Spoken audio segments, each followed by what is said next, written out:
beleza? Quem fala é o professor Rafael, professor de Química, e hoje a gente vai falar de um outro modelo atômico de Niels Bohr. Na verdade ele veio para consertar aquele modelo atômico de Rutherford, certo? Mas antes da gente entender o modelo proposto por Bohr, a gente precisa ter um entendimento de algumas coisinhas antes. Bom, primeira coisa, né? A luz, tá, é algo importante que a gente deve considerar por esse modelo. Então a luz já é estudada muito tempo antes desse modelo, inclusive. Então eu citei alguns pontos aqui. No século XVII, Newton já tinha estudado e já tinha caracterizado a luz como uma partícula. Tá? Então ele já pensava que a luz fosse uma partícula. Só que aí tinha aquela dúvida, né? Como que uma partícula, a luz no caso, poderia se propagar no vácuo? Então era uma coisa meio complicada. Aí em 1860, né, esse cara chamado Maxwell, ele traz a ideia de que a luz é uma onda eletromagnética. Tudo bem? Então isso agora melhora um pouquinho o que é a luz, né? Claro, a explicação de Newton para a luz ainda se mantém, tá? Porque experimentos, se a gente encarar a luz como uma partícula, são muito bem explicados dessa forma, e outros experimentos na qual eu considerar a luz como partícula não dá para ser explicado, eu considerá-la como onda, que aí funciona muito bem, certo? Em 1900, esse cara chamado Planck, ele estudando, né, a radiação emitida de corpos quentes, então você esquenta uma substância e ela começa a liberar luz. Tá? Então ela vai esquentando até o momento que ela brilha. Então, estudando esta radiação do corpo negro, né, lembrando que radiação, né, a luz encarada como uma onda eletromagnética, então a gente vai ter vários comprimentos de onda, onde cada comprimento de onda refere-se a uma cor característica. Isso dentro do espectro do visível. Se a gente for aí além do infravermelho, a gente vai ter as ondas de rádio, TV, enfim, ondas maiores, tá? E se a gente for no ultravioleta, ondas cada vez menores, onde, né, você tem ondas menores e uma frequência maior. Aí você vai ter ali, né, abaixo do ultravioleta, você vai ter os raios gamas, por exemplo, tá? Radiação UV, né, que vem do Sol, enfim. Tá bom? Aí em 1900, esse cara chamado Planck, ele estudando a radiação emitida dos corpos quentes, ele considera que a energia ela é emitida em forma de pacotes. Como assim? Né? É como se existisse um pacote mínimo de energia. A esse pacote mínimo ele chamou de quantum. Então a energia ela é emitida, ou até absorvida, a gente pode pensar dessa forma já, na forma de pacotezinhos. Então olha só, claro, né, eu vou resumir tudo isso daqui, se você for atrás e estudar um pouco mais a fundo sobre isso, você vai ver que tem muita coisa, né, para relacionar, para chegar até o modelo de Bohr. Mas agora vem a primeira ideia de quantização, tá? Ou seja, a energia ela é emitida ou absorvida em forma de pacotes de energia. Então para eu sair de um potencial a outro, é necessário receber uma certa quantia desses pacotes, né? Então a gente pode pensar numa escada. Então, para eu subir de um degrau ao outro, né, eu tenho que ter energia suficiente para levantar a minha perna até o próximo degrau. Basicamente seria isso. Então, para eu sair de um potencial para outro, eu preciso receber uma quantia de energia. Se eu não receber essa quantia mínima de energia, eu não consigo pular para o próximo potencial. Você não vai ficar flutuando entre os dois, né, os dois degraus. Ou você não vai ficar flutuando entre os dois potenciais aí, certo? Ou é um ou é outro. E para você passar para o outro, você precisa receber uma certa quantia, e essa quantia é resumida em certos pacotes. Esses pacotes foi chamado de quantum, onde quanta é o plural disso, certo? Então olha só, a ideia de que eu posso encarar a luz ora como partícula, ora como onda, tá? Já era importante naquele momento, e um cara chamado de Broglie traz essa ideia de dualidade partícula-onda. Mas enfim, isso é só uma introdução para a gente entender um pouco melhor, né, o experimento de Bohr e o entendimento que ele fez sobre tudo isso para chegar ao modelo explicativo dele. Esse experimento aqui, a gente tem a representação de uma lâmpada, luz branca, pode ser do sol. Se passar essa luz num prisma, esse prisma ele vai desmembrar essa luz. Se você tiver um anteparo, a gente vai ver a formação de um arco-íris aqui, certo? Isso já era conhecido desde a época de Newton, né? Ele já tinha feito isso daí. Mas agora, o que Bohr fez? Bohr pegou, tá, e colocou gás hidrogênio, uma lâmpada de gás hidrogênio. Aplicou uma diferença de potencial, né, excitou, né, esse gás, enfim, e aí ele brilhou. Esse gás brilhou, emitiu luz. Então ele pegou essa luz agora emitida por essa lâmpada de hidrogênio e passou por um prisma. Então quando ele desmembrou essa luz proveniente, né, da lâmpada de gás hidrogênio, ele esperava encontrar o arco-íris no anteparo, mas ele encontrou apenas 4 linhas, 4 faixas de cores ali. Seria uma linha no vermelho, uma no azul, uma no anil, uma no violeta. Ou seja, tá? Reparem que o resto aqui foi sombra, tá? Diferentemente quando a gente pega uma luz branca, luz proveniente do Sol, então dentro dela, dentro do espectro do visível, a gente tem todos os comprimentos de onda referentes às cores, que vai do vermelho até o violeta, que é do arco-íris. Já na lâmpada de gás hidrogênio, quando esse gás brilhou e emitiu luz, ele não emitiu todos os comprimentos de onda, ele emitiu só alguns. Então o que fez Bohr pensar? Se, né, certas substâncias emitem luz com diferentes comprimentos de onda e é característico dessa substância, então cada substância emite energia em certos comprimentos, ou seja, certas quantias de energia. Foi daí que ele trouxe a ideia de quantização já. Claro que ele fez para outras substâncias. Se a gente pegar, por exemplo, né, outros gases, como vapor de sódio, vai liberar aí um comprimento de onda praticamente ali na cor amarela. Não é à toa que as luzes de praça, por exemplo, que são de vapor de sódio, né, elas têm uma coloração amarelada. Tá? Tudo isso é referente a esses comprimentos de onda característico referente às cores que a gente enxerga, que é o espectro do visível. Tá? Então, relacionando isso com todo esse estudo de luz e energia, né, Bohr já começou a pensar que aqueles elétrons na eletrosfera poderiam estar em regiões específicas, e não simplesmente girando em torno, né, do núcleo. E o problema de Rutherford era esse, que o elétron girando no núcleo, né, de acordo com a física da época, tende a perder energia e a começar um movimento em espiral até se chocar com o núcleo. Por que isso, né, não ocorre? Aí vem Bohr com uma nova ideia, um novo modelo. Claro que traz consigo também uma nova física, física quântica, certo?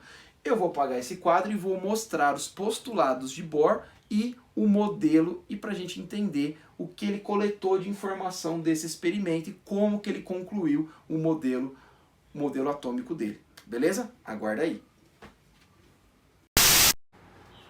Voltamos aqui, galerinha, olha só, né, o modelo então atômico de Bohr, ele determina alguns postulados para explicar o modelo dele. Então vamos aqui, ó. Primeiro, quantização de energia atômica. O que significa isso, tá? Cada elétron agora vai apresentar uma certa energia e ele vai ocupar uma determinada região.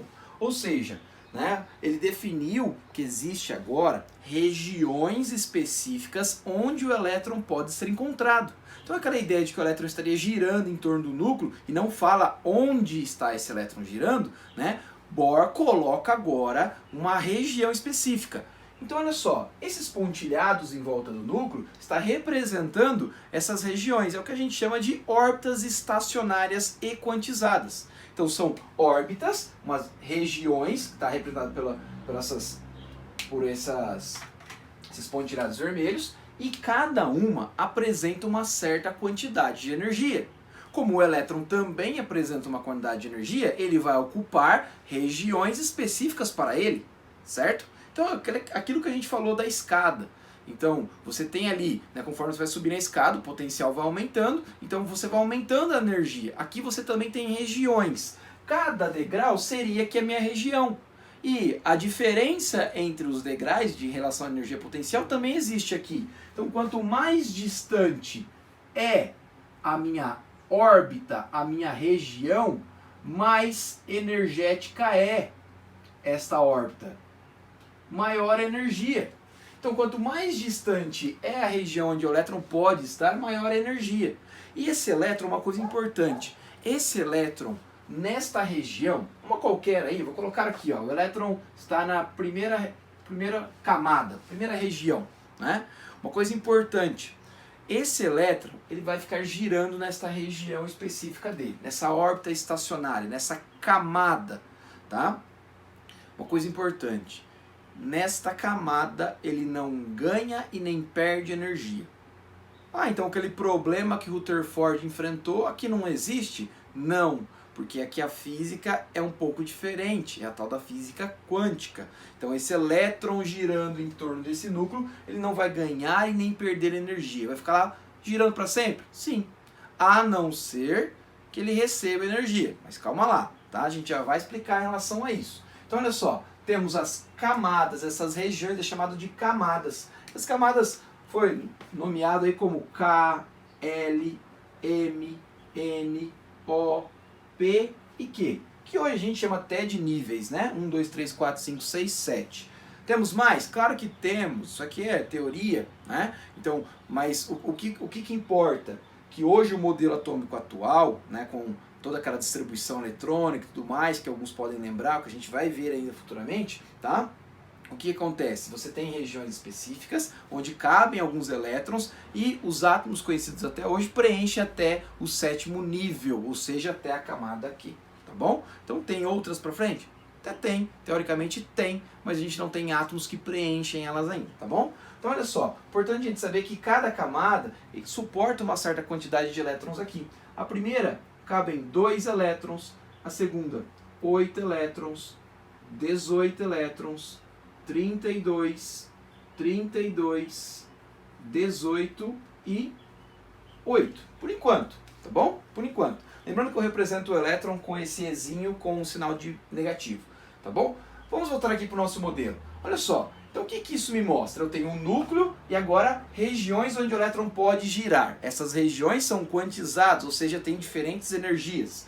E o elétron ou ele pode estar nesta região, ou nessa segunda, ou na terceira, ou na quarta, assim por diante. Nunca entre elas. Lembra do degrau, da escada? Você pode ficar entre os degraus? Não, você não vai ficar flutuando entre os degraus. Ou é em um ou é em outro. Tá bom? Aqui é a mesma coisa, porque são energias diferentes. Tá, então esse elétron vai ficar girando em torno desse núcleo aí tranquilamente para sempre, sem acontecer problema algum? Sim. Tá, mas e se esse elétron receber energia?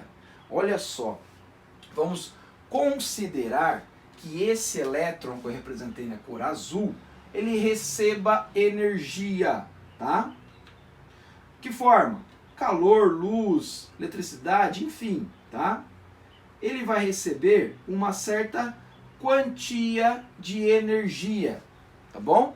Esta quantia de energia vem na forma de pacotes, como já tinha dito Planck. Então aqui, ó, vou receber o tal do quantum de energia. Vou receber alguns pacotes.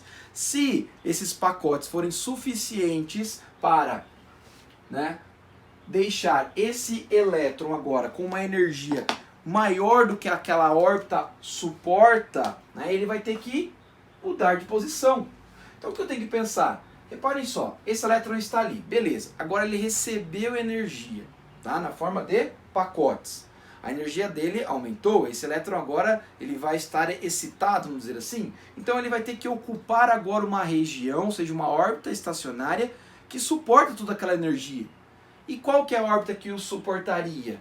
Provavelmente as próximas, porque quanto mais distante do núcleo, mais energética é a órbita. Então esse elétron ele vai acabar saltando para uma órbita mais externa, certo? Agora qual? Vai depender da quantidade de energia, enfim.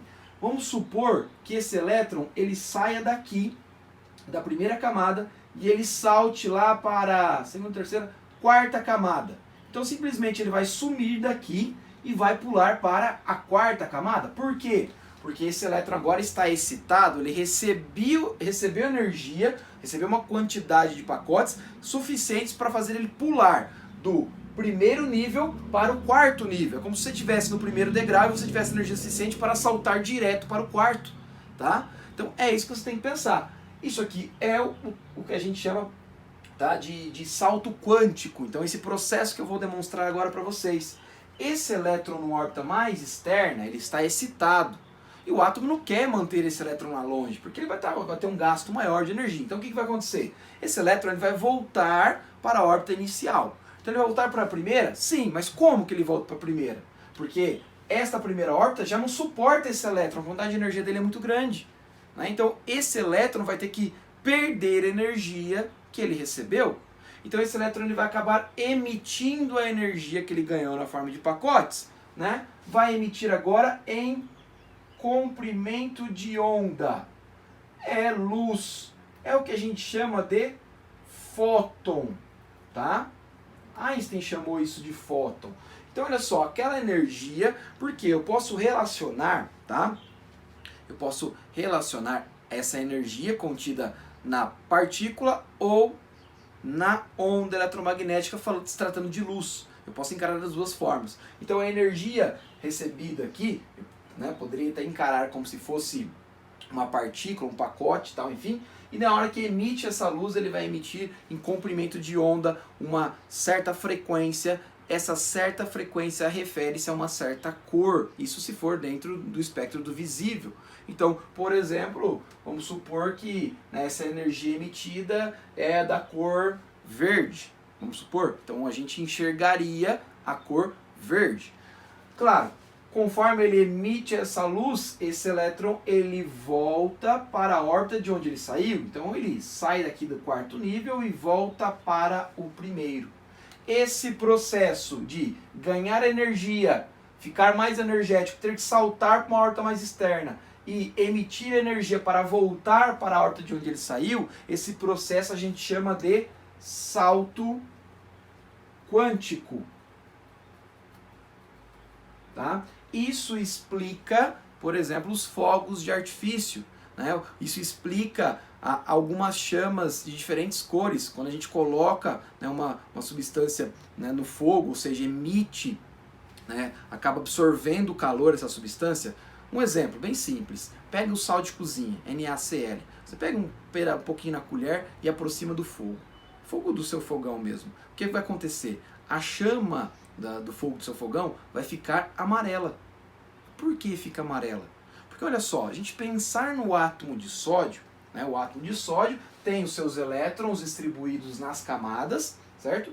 E aí quando você aproxima do fogo, ele vai absorver essa energia na forma de pacotes, proveniente da queima do seu gás, né, GLP, o butano e propano do seu botijão, e aí, consequentemente, os elétrons eles vão saltar para níveis mais externos, para camadas mais externas. Esses elétrons vão estar excitados. A tendência é eles voltarem, mas para eles voltarem, precisa emitir aquela energia ganha na forma de onda, luz. E é uma energia característica. Tá? No caso, para o sódio, é na cor amarela. Por isso que a chama fica amarela. Então repare que esse experimento que eu citei, tá, traz a ideia desta região, tá, que ele foi chamado de órbitas estacionárias, e esse salto quântico explica muito bem, né, esses fenômenos, por exemplo. Certo? Esse é o modelo atômico de Niels Bohr. Alguns livros vão trazer que é o modelo de Rutherford Bohr, certo? Rutherford dá uma ajustada nesse modelo de Bohr, perdão, dá uma ajustada no modelo de Rutherford, certo? Beleza, galera? Um abraço aí, fica até a próxima aula. Valeu!